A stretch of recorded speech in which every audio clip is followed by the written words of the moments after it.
They're key actors in the world of fashion, but rarely heard or seen. It's the job of press officers to come up with innovative communication strategies, to get traditional and digital media to relay their brand's messaging, and ultimately to reassure potential customers that brand identity is something worth paying for. It's complicated work requiring diplomacy, a way with words, and audacity. So how does a press officer choose which products or people to represent? If I like the person, I find them interesting, then I go for it. If I'm not, I don't. It's a very complicated job. You can't just continually offer things to people that don't make any sense. Because if you do, people simply don't believe you and then they don't trust you. So there really is a choice to make. That selection process is crucial, and in any case, I don't think I'd be able to represent something or someone that I didn't believe in. Jean-François Soler works closely with the Chinese Masha Ma, a designer very much in tune with the zeitgeist of the day. She was inspired by the science fiction hit Ex Machina. In it, Swedish actress Alicia Vikander plays an android whose transparent body is merged with a web of wires and circuit boards. And this AI girl that she finally managed to trap her creator into this place that is beautifully put up and is like, so it's like a metal-made civilization jailhouse. So, and she ran away by herself. And then the moment she blended into the real world, and she became a real woman. For press officers, it's important to insist on a brand or a collection's universal appeal. The message can't only be about the clothes, that would be too banal. Rather, it needs to tell a story, one both sincere and inspiring. Let's say there's a brand in Tokyo, and they don't know if the place they're from would be interesting to a wider audience. Or, if they're from Naoshima and not Tokyo, they think that might not be so interesting. Whereas, in fact, it's more interesting, because we know Tokyo, but we don't know the island of Naoshima. And maybe it's an island we'd like to get to know.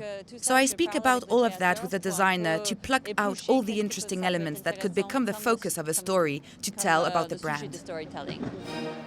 For a number of seasons now, Robin Meeson has been leading communications at Parisian label Y Project.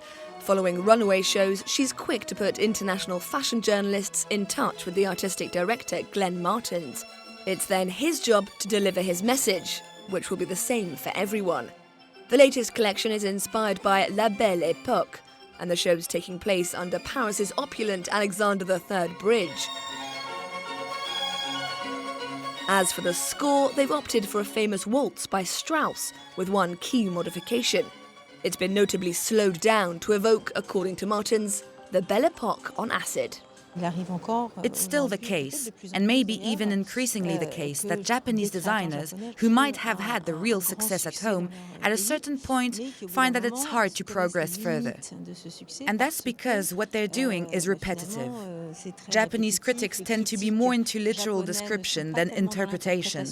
As soon as they're in Paris, well, that's international recognition, and it means having that dialogue with journalists. And generally speaking, European or Western journalists are going to have a point of view, and they'll express that in their write-ups. And that criticism can help a designer.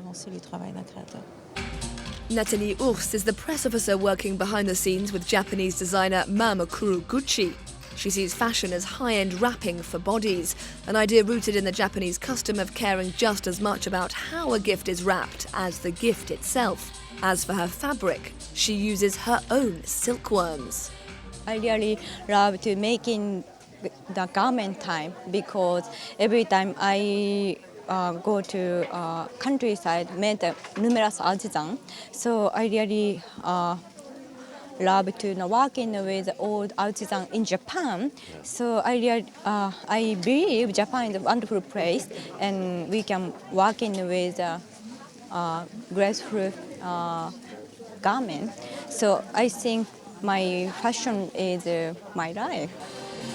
Another key job for press officers, making sure that the emotional impact of a collection is as potent as possible once it reaches the runway. How should different segments of the show be woven together? And who chooses the accessories? Often, Japanese designers work alone. They don't work with stylists, whereas here in Paris and also in New York, in London, it's different. Designers make the clothes, but they work with a stylist who'll bring a contemporary edge to the creations. Because a stylist works with lots of different magazines, they have a good view of the fashion landscape, their eyes are open. That meeting between a designer and a stylist, and of course it needs to be the right meeting, is something really vital in the world of fashion. As soon as the result is revealed, it needs to have an impact. It needs to capture people's attention. Before the First World War, developing innovative tactics to help spread a specific message was called propaganda. But Edward Bernays, an American marketing pioneer, didn't like the negative connotations. Thus, public relations was born. And decades on, it's bigger business than ever.